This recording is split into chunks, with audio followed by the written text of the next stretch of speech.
Hey, família linda, salve, salve, espero que todos estejamos bem, né? Uma semana de paz, muita luz pra gente. Buenos dias, buenas tardes, buenas noites. Vamos fazer o nosso capítulo 13, né? Do Transformando Sofrimento em Alegria, que vai trazer justamente o casamento da nova era, tá? Como tema desse capítulo.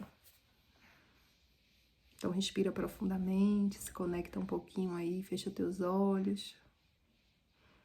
Vamos pedir a iluminação, a sabedoria, né?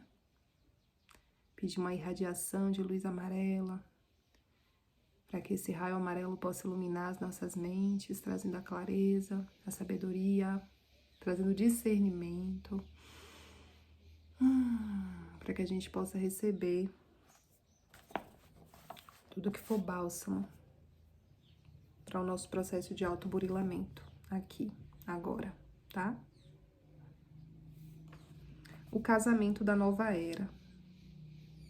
Já é tempo de parar de falar no que não queremos. Já é tempo de parar de falar no que não queremos. Vamos começar a sonhar e desenhar os contornos daquilo que desejamos, que é alcançar o céu aqui mesmo, na Terra. Por meio de um mergulho em uma relação baseada no amor verdadeiro.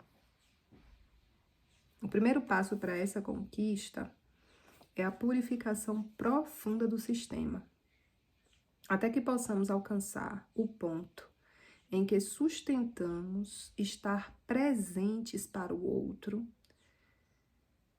de maneira transparente e verdadeira.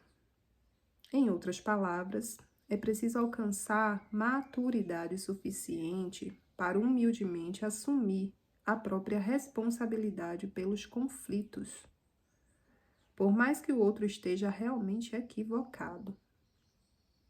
No novo casamento, não existe jogo de acusações. Então, quando acontece um balanço na energia da relação, cada um assume a sua responsabilidade.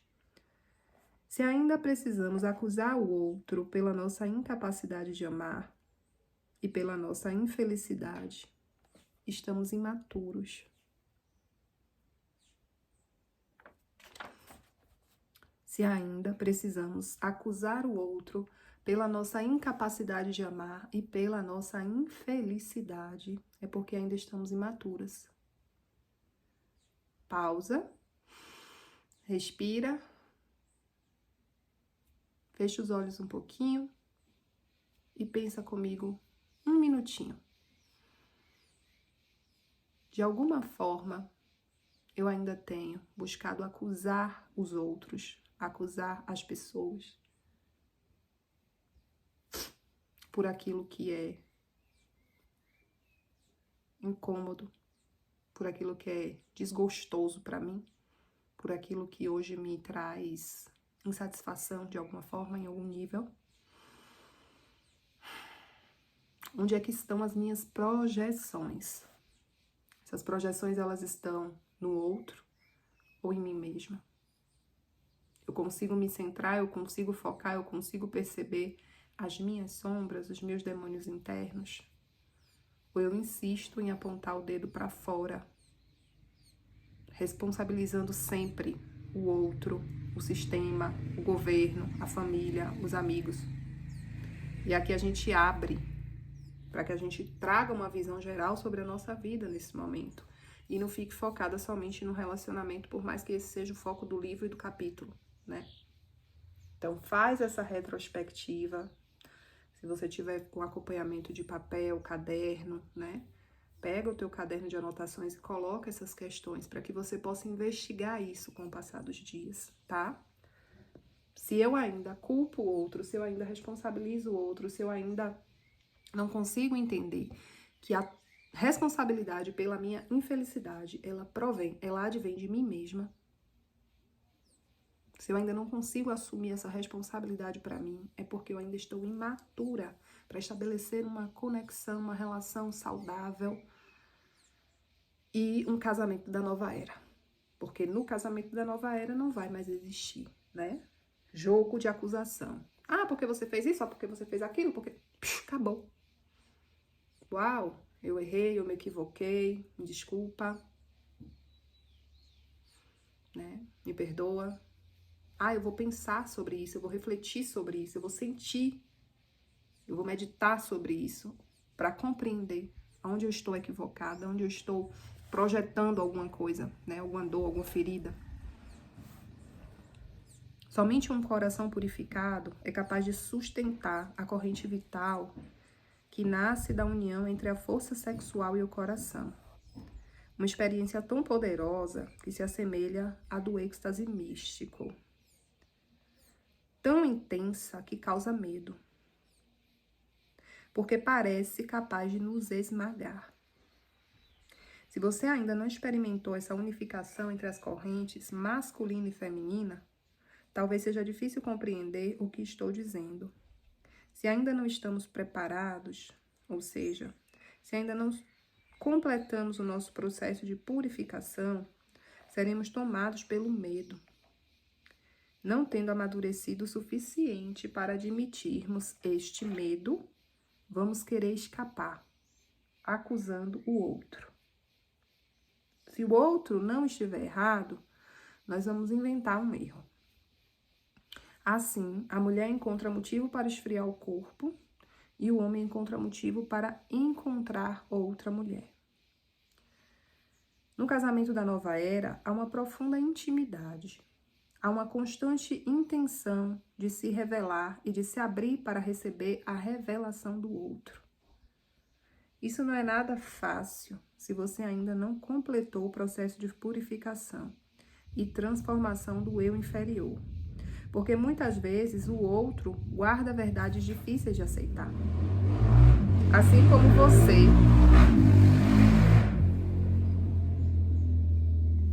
Assim como você teme dizer a verdade porque tem medo da reação do outro. No novo casamento, existe uma real disposição para dizer e ouvir a verdade. Talvez esta seja a melhor forma de definir esse novo tipo de relacionamento. A ausência de mentiras e segredos. Ao contrário, há uma constante intenção de transparência e de receber o que o outro tem para oferecer. Esse novo tipo de relação inclui a capacidade de ver o potencial adormecido do outro e de dar força para esse potencial despertar. Uma união desse tipo também traz consequências no nível físico. A sexualidade se torna, então, um ritual sagrado, criativo, que se renova a cada encontro. Ela se transforma numa prece ao divino, pois é uma forma de experienciar a unidade através da união do feminino e do masculino. Aqui é importante deixar claro que esse processo independe do gênero dos parceiros. Não importa se pessoas de sexos opostos ou do mesmo sexo, porque estamos aqui falando de polaridades masculina e feminina, que ambos os gêneros possuem dentro de si, em diferentes graus, independentemente da biologia. Quando a união verdadeira ocorre no nível físico, não há pressa em acabar o ato sexual, porque não é necessário chegar a lugar algum. Não há ejaculação ou qualquer perda de energia, porque quando os centros de duas pessoas se encontram, o fluxo energético segue para dentro e para cima, iluminando os centros de energia do corpo sutil. Aqui é importante abrir um adendo, porque aqui a gente está falando de Kundalini, né, dessa energia da Kundalini, ou Kundalini, tanto faz. A gente está falando de chakras, né, dos vórtices energéticos, dos nossos principais, os 7 principais principalmente, que é onde está ali toda essa energia para circular, né.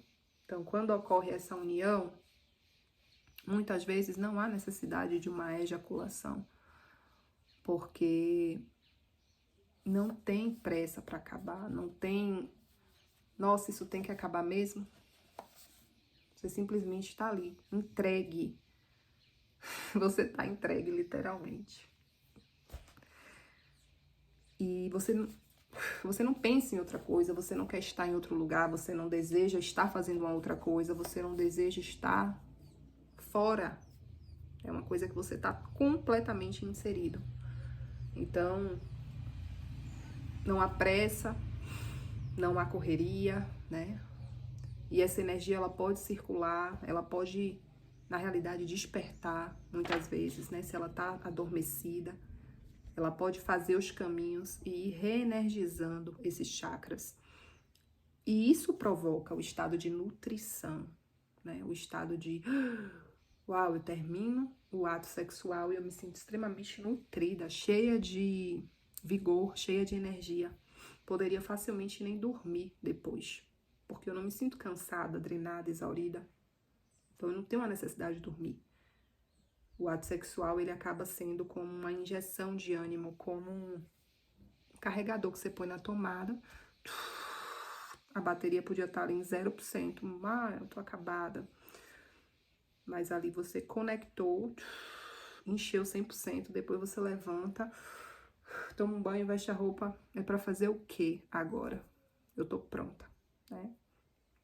Então, isso é quando ocorre o encaixe, né? Perfeito. Então, além de iluminar, né, e de abastecer esses centros, que são os chakras, né? Acaba também, de alguma forma, nutrindo os nossos corpos sutis, tá? A mente, ela acessa a sua atividade frenética, que foi aquilo que a gente falou um pouco, né, no nosso encontro do último domingo, na nossa resenha gostosa. Que aquilo não foi uma aula, foi uma resenha, mas vocês denominaram a aula master, ok. A mente cessa, acabou as informações, acabou o frenesi, acabou o excesso, blá, blá, blá, blá. A mente para, ela quieta, né? O ego, ele sai do comando e a gente pode ter um vislumbre do eterno, do samadhi. Uau! Arrepiou agora. Ó, não sei se vocês estão vendo daí. Nem tinha associado uma coisa com a outra, viu, gente? Tá baixando a consciência agora. A gente tem um vislumbre do samadhi, que é o estado muito profundo de meditação, no qual o indivíduo experiencia a unidade e a absorção prolongada no estado de bem-aventurança. Uau! A meditação entra em cena. Ó, vocês estão conseguindo ver, né? Porque eu arrepio os braços, daí na câmera não dá pra ver, mas daqui dá pra vocês terem uma ideia, né? Foi o corpo todo. Então, assim, estado de bem-aventurança a gente consegue atingir quando a gente tá íntegro, inteiro, conectado, né? Aqui vale a pena dizer que esse encontro antecede o Brahmacharya, o estado de transcendência no qual a energia sexual é completamente purificada e transmutada em energia vital. Isso significa que o próximo passo é viver a experiência do êxtase sozinho, através da meditação. Que lindo! Perfeito! Para mim isso faz muito sentido. E tá inclusive me respondendo alguns questionamentos que eu vinha meditando a respeito disso, né?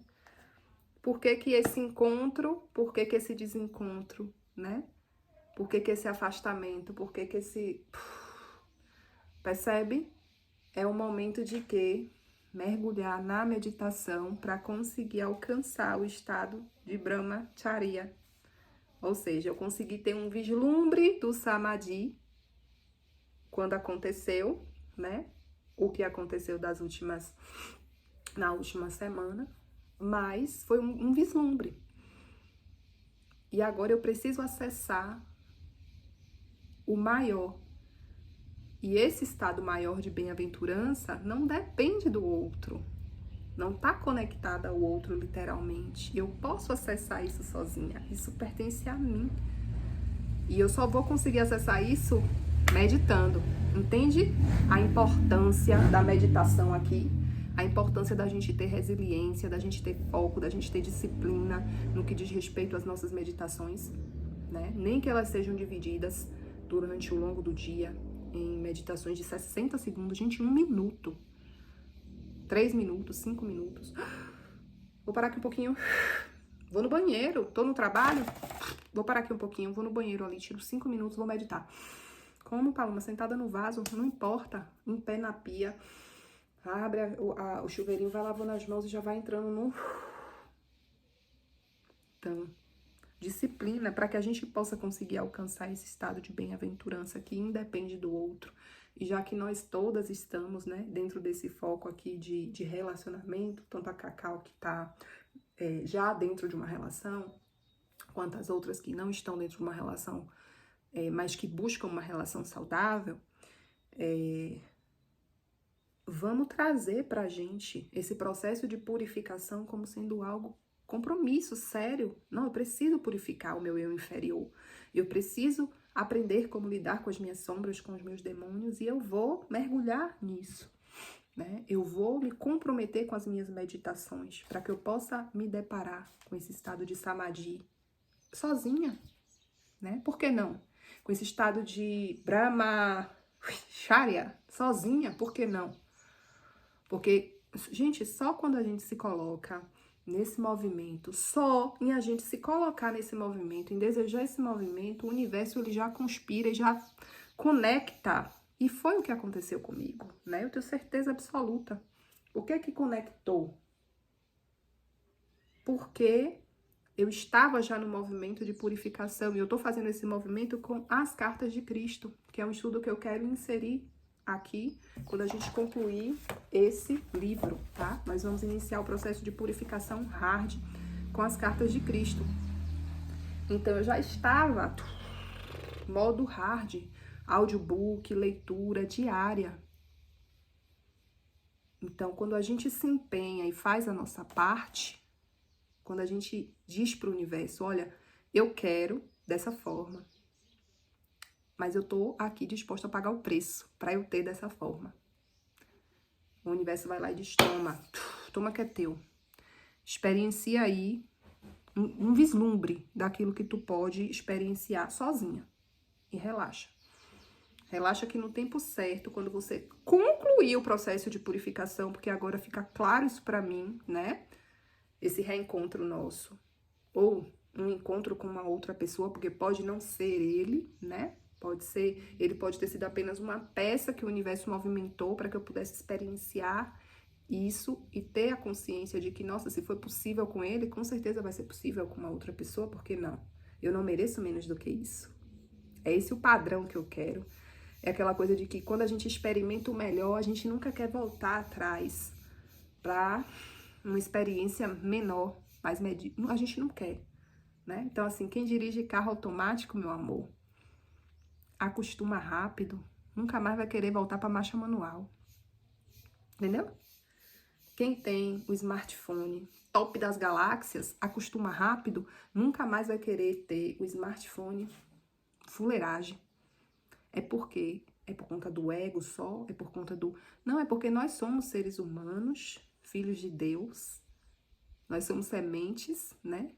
Desdobramentos conscienciais, portanto também deuses, co-criadores, em algum nível, muito, muito efímero e menor do que a grande fonte, mas somos. E nós temos ali a consciência adormecida, latente, inata, de que nós merecemos o maior e o melhor, porque nós somos as filhas, né, do dono da porra toda. Então, se eu sou a filha do dono da porra toda, eu sou herdeira de tudo de bom, de melhor, de abundante, de próspero, de opulente, que a fonte criou, porque a fonte criou tudo assim. Então, por que eu vou estar acessando o medíocre, o pequeno, sabe? A mesquinharia, a mendicância, por que eu vou estar agindo como uma mendiga? Entende? E não só em termos materiais financeiros, não, mas em termos mesmo de como eu nutro os meus relacionamentos, as minhas amizades, as minhas parcerias de trabalho, né? Como eu estou cercada, por quem eu estou cercada, seja no meu ambiente familiar, E por aí vai, né? Muita coisa, né, gente? Pra gente pensar e refletir e sentir. Observe.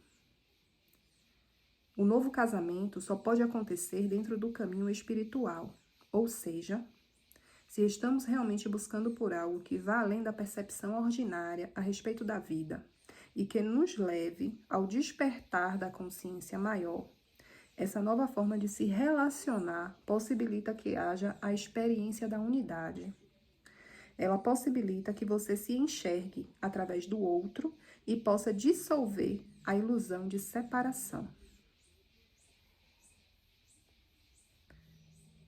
Ela possibilita que você se enxergue através do outro e, portanto, dissolva a ilusão da separação. Enquanto não chega nesse estágio, é importante focar na purificação e entender que, tirando todo o romantismo, o relacionamento é material de escola, ou seja, o outro serve como espelho e professor, tá? Desafiando você e lhe dando novas lições para que você aprenda e evolua. Ou seja, a gente também precisa quebrar um pouco dessas cristalizações, né, de crenças que são altamente limitadoras e sabotadoras, que nos inserem num contexto de príncipe encantado e de que a relação ela não vai ter problemas, não vai ter desafios. Esqueça, porque toda relação vai ser desafiadora em algum nível. Porque ela serve como uma escola, né? Então, os desafios, eles precisam se apresentar, senão você não cresce, você não evolui.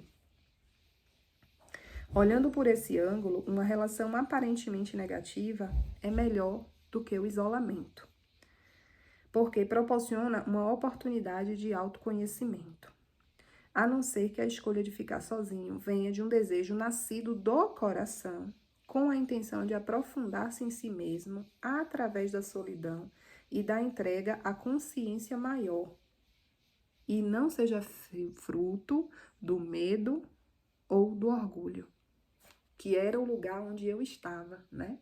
Então, eu achava que eu estava ali me relacionando sozinha, porque eu queria uma coisa mais elevada, eu queria me aprofundar, e de certa forma eu queria, né? Uma parte da minha consciência queria mesmo esse aprofundamento, essa conexão direta e tal, tal. Só que por trás disso, existiam ainda muitas camadas de medo. Medo de ser ferida, medo de ser machucada de novo, né? Medo de quebrar a cara, medo de me decepcionar, né? Então, além do medo, existiam ainda um pouco de orgulho também, de arrogância também. Então, existia ainda muita coisa negativa, muito sentimento ainda que aí depois a roda girou e mostrou claramente. Epa, epa, epa, não é nada disso. No fundo, você quer sim. Você quer sim uma pessoa para se relacionar. Olhe para isso, tenha coragem, sabe? Tenha coragem, tenha ousadia de olhar para isso. Entenda? Se você decide ficar sozinho, avalie sinceramente suas razões. Avalie. Pegue essa experiência de Paloma, pegue esse depoimento, né, que Paloma abriu na última aula, e repense. Por que realmente eu quero estar sozinho? Essa é realmente a minha escolha?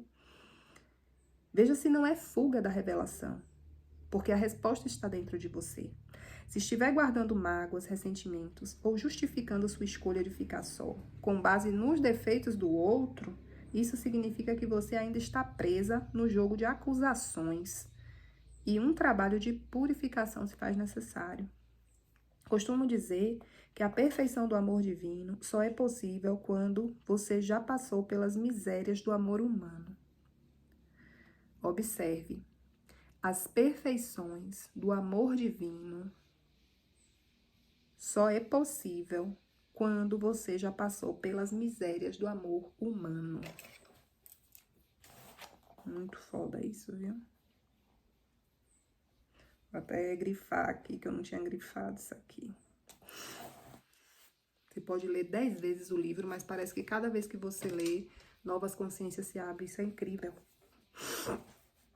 Você só está pronto para partir depois que chegar. Ó. Você só está pronto para partir depois que chegar. Aí vem um ponto, né? Transformando a criança ferida. O casamento da nova era é um encontro entre dois adultos realmente maduros. Ele é um núcleo de força que ilumina a jornada de ambos, assim como pode iluminar o caminho daqueles que estão à sua volta, por conta do campo de amor que ele gera. Uau! Oh my God!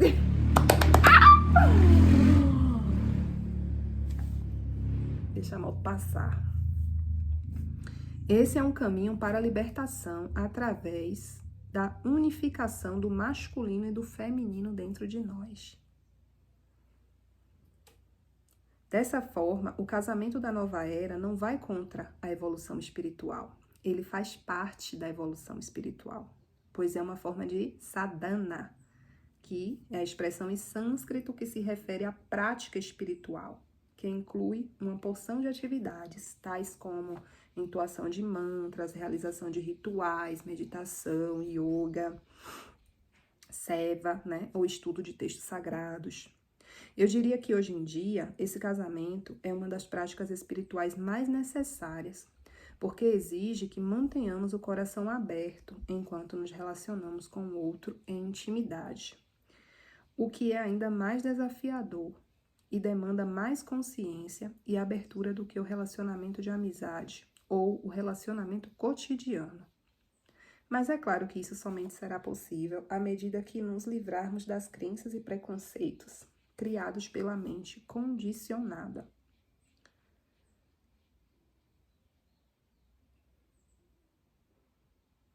Que nos faz enxergar o relacionamento baseado nos moldes do antigo casamento. Portanto, embora o velho casamento possa ser descrito como um encontro de duas crianças feridas, observe, o velho casamento, um encontro de duas crianças feridas. Olha, pegar a Maria na escola, mas eu já tô concluindo, viu? Um encontro de neuroses. Ele também tem a sua importância no processo evolutivo. Ok, a gente sabe que nós somos frutos de um casamento de duas crianças feridas. A gente sabe que nós somos a geração, né? E os nossos pais também foram, os nossos avós também foram, os nossos bisavós, os nossos tataravós, enfim. Todos eles, né? Provavelmente os nossos filhos também, são frutos de um casamento entre duas crianças feridas. Um casamento entre neuroses. Por que que a gente tem tanta ferida emocional? Volta lá para o passado. Mas aqui cabe a gente deter esse olhar atento e escolher, entregar diferente agora para os nossos filhos. Fazer a mudança acontecer aqui agora. Eu preciso perpetuar essa relação antiga, eu preciso continuar dentro desses moldes, ou eu posso sair da caixinha, romper essa prisão definitivamente. Em prol da minha sanidade, do meu equilíbrio físico, mental, emocional, energético, espiritual, em prol da minha evolução, mas em prol também de deixar um legado, em prol da evolução das minhas descendências futuras, das minhas linhagens futuras, em prol da cura do planeta, né? Então, não somente de ter um olhar individualista, egocêntrico, mas olhar também aquele olhar expansivo, altruísta, tá? Ainda assim, esse casamento, ele teve a importância dele dentro do processo evolutivo, ok, tá? A gente não vai negligenciar isso, a gente não vai colocar dedo, apontar e, sabe, julgar, não. Mas a gente tá no processo evolutivo, ou seja, as coisas estão mudando, a gente precisa evoluir, a gente precisa movimentar, né? Dependendo dos nossos karmas e da nossa história pessoal, nós precisamos viver essa experiência desse velho molde, dessa velha resolução, né, das duas crianças feridas. Por quê? porque a gente também traz as nossas linhas karmáticas, né? A gente tem a nossa história pessoal daquilo que a gente viveu no passado. Então, muitas vezes, a gente realmente vai necessitar viver por conta de quê? De resgates kármicos que precisam ser feitos, né? E para a gente poder aprender e integrar aspectos de personalidade que foram negados no passado. Então, todas essas sombras, todos esses aspectos, né, que a gente negou no passado, né, que estão ali reprimidos dentro da gente, a gente vai ter que aprender a aceitar tudo isso, a integrar tudo isso, a ressignificar tudo isso. Então, essas relações, elas vão servir exatamente para isso, tá? Um dos maiores obstáculos para a evolução no caminho do relacionamento é o orgulho, que quer sempre esconder alguma coisa e impede a revelação.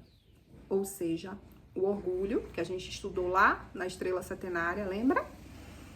Ele é o agente que quer esconder sempre algo, tá? E impede a revelação daquilo que verdadeiramente a gente é e da nossa autenticidade.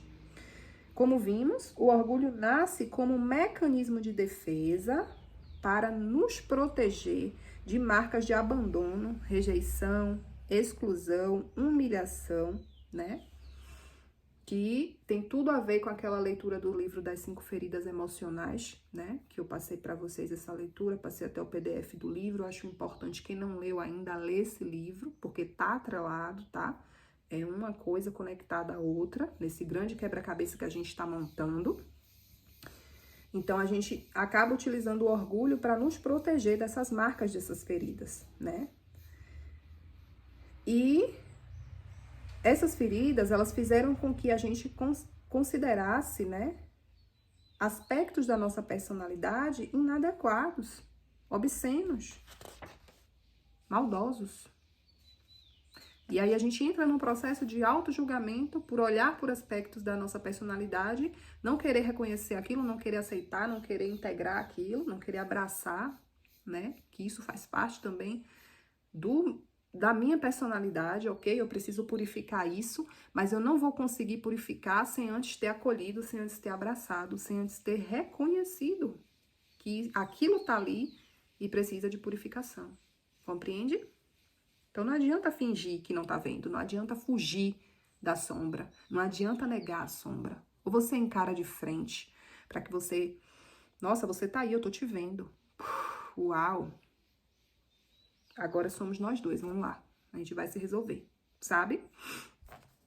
O orgulho, ele vem para nos ajudar a esconder do mundo todos esses aspectos sombrios, que são os aspectos negados, tá?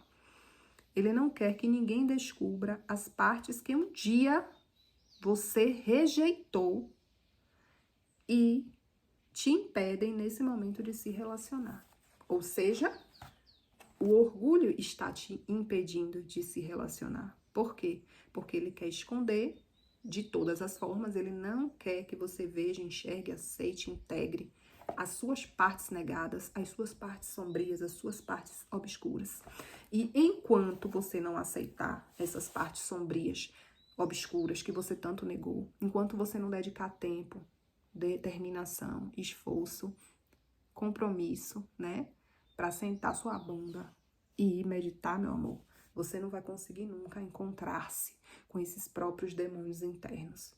Porque essas sombras, elas estão no fundo do inconsciente, elas estão naquela caixa preta. Ou vai ou racha com a meditação, você tá entendendo? Ou vai ou racha com a meditação. E eu vou cobrar, e vou cobrar muito isso pra vocês, tá? Amei nossa aulinha de hoje, vou encerrar aqui que eu tenho que buscar neném na escola. Mais tarde nos falamos com mais calma. Um beijo grande, eu amo muito vocês, tá bom? Até domingo, meus amores. Espero que todas possam estar domingo juntas às 11.